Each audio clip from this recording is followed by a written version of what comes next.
Ito guys, panibagong pakikipagsapalaran uli. At talagbago ang una nagpakita. Ayan, sa pool. Nasaan na kaya ang kasama nito?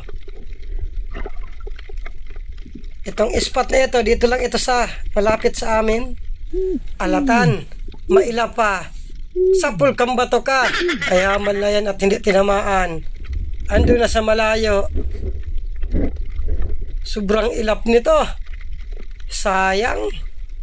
Di bali, hanap tayo ng panibago. Ito, mayroong surahan. Ayun, sa pool. Ito yung isang ori ng surahan na masarap ihawin. Bihira ang payat nito. Karamihan matataba. Hanap uli. Itong malapad na corals. May napansin akong surahan na sa pinakailalim. Ayun, gitik. Ito yung surahan na puti kung tawagin namin. Masarap din itong ihawin. Parang walang kulambutan dito. Ito may torotot. Ayan, sa pool. Ang isdang masarap kahit anong luto. Kaya lang hindi masarap pakinggan ang pangalan. Torotot, ang sama. Hanap uli. Oh, hoy! Kulambutan. Good size na ito. Ayun, gitik. Wow, malaki. Mahigit 2 kilohin sa estimate ko.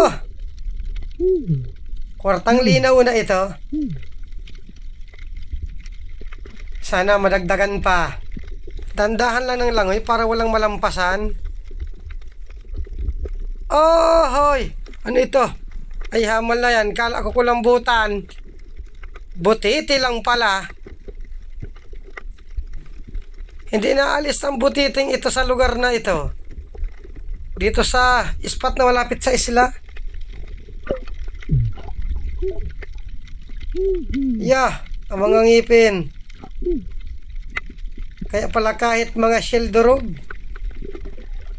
magandang kunin ang ngipin nito, gawain posteso. Sa ibang lugar, kinakain nila ito. Hindi kami nakain ito. Kahit kami naghihirap, hindi kami kakain ito. Lason ito. Malaki. Mga 2 kilohin. Kulambutan ang hanapin ko para may pandurudugtong uli. Oh, hoy! Kulambutan. Wow, malaki din. Maamo. Tirahin ko ng paharap. Ayun, gitik. Mahigit 3 kilohin ito. Maganda at nagpapakita ang mga malalaki. Sana sunod-sunod na. Sige, pakita pa mga kulambutan. Alatan. Mailap din. Ayun, sa pool. Kapresyo lang ito ng punong. 60 hanggang 70 ang bilihan. Hindi nataas ng presyo. Bilihin ang nataas. Mga isdang nahuhuli namin, hindi nataas ang presyo. Oh, hoy, kulambutan pa. Good size din. Parang itong pinakamalaki. Halos kalaki na ito ng unan. Ayun, sa pool. Ito, sigurado nito hindi ito bababa ng 3 kilo. Ay, salamat at nadagdagan. Kwartang linaw na ito.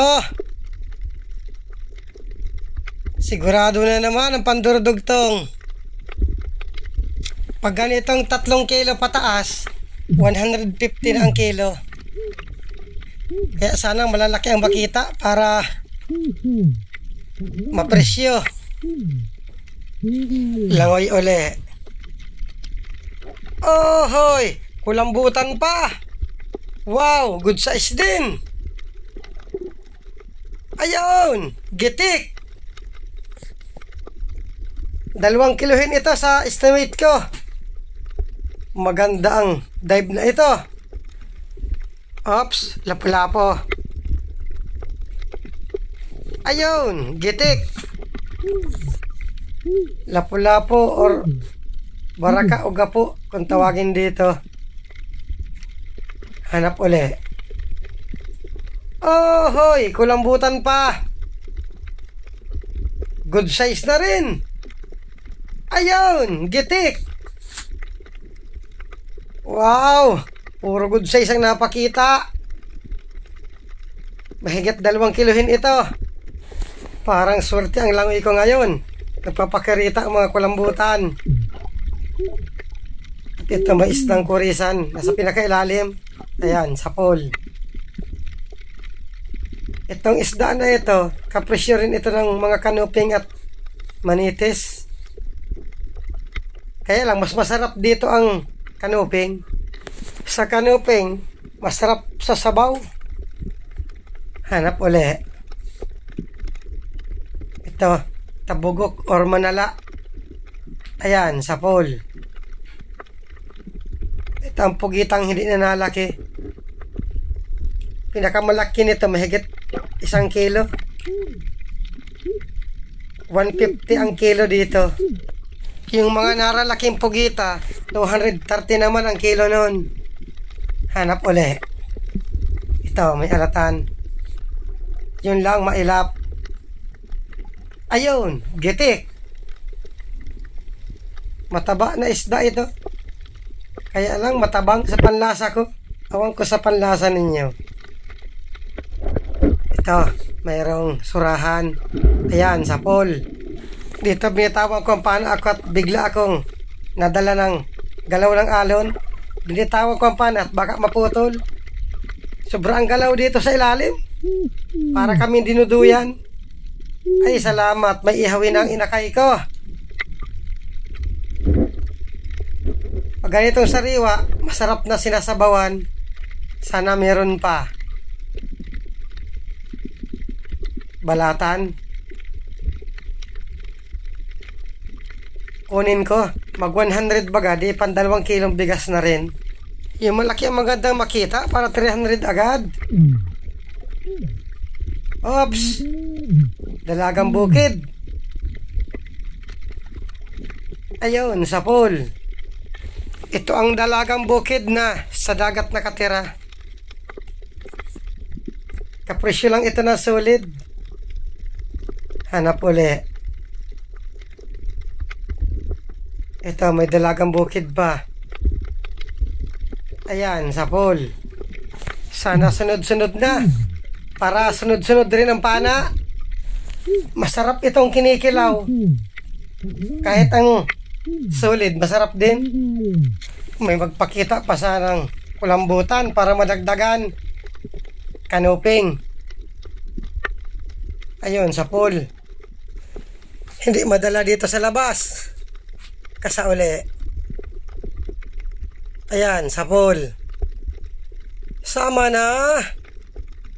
Ayan, sumama din. 150 na ang kilo ngayon ng mga ganitong kanuping, dalagang bukid, samaral, at mga manitis. Ops! Mayroong isdang pugot. Nasa pinakailalim. Ayun, sa pool.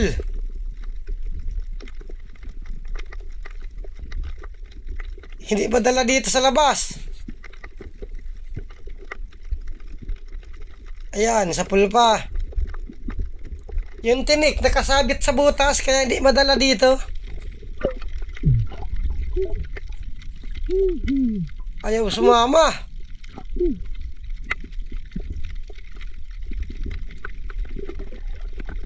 Ayan, sa pool pa. Makunat ang balat nito.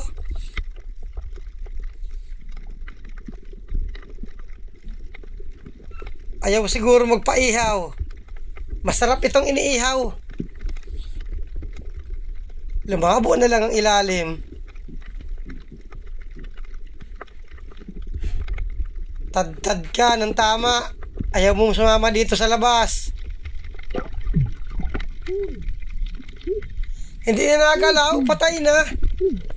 Kaya lang yung tinik nakaharang sa butas, kaya hindi nasama dito sa labas. Sama na. Pinahirapan ako ng isdang ito. Tad-tad na ng tama.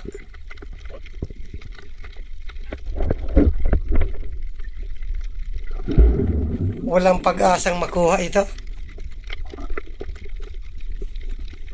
Sisig na ang kinalabasan. Tad-tad ng tama. Sobrang kunat ng balat nito. Kaya tinitira ko sa parting ulo.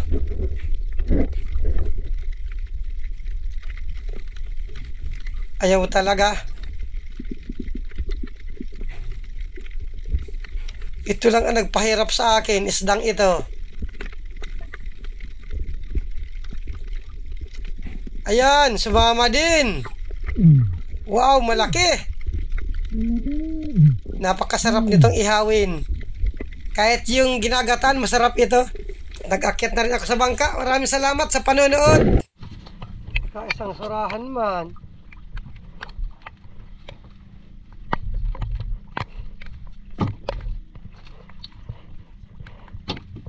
Ayos mo ng isang dive. At sobrang galaw sa ilalim. Oh, may talagang galaw yan. Yeah. Masurub-sub nga ako sa bato.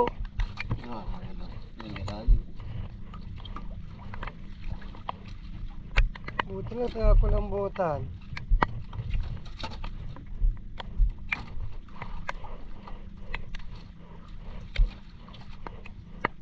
Mahal na kulambutan, nag-ismulwanti na. Ilang pirasong isda. Ay, sobrang galaw. Hinihigop pa talaga ng kanto ay ang pasag-pasag ko pa ibabaw. Pag pala ko ang surahan, binirtawan ko at makakiat, maputol. Pahanap kaming lugar, hindi makalaw, mga isang tayo ba kami? Baka lamang madagdagan pa ito. Pati yung mga paralaot, tag-uruwi na.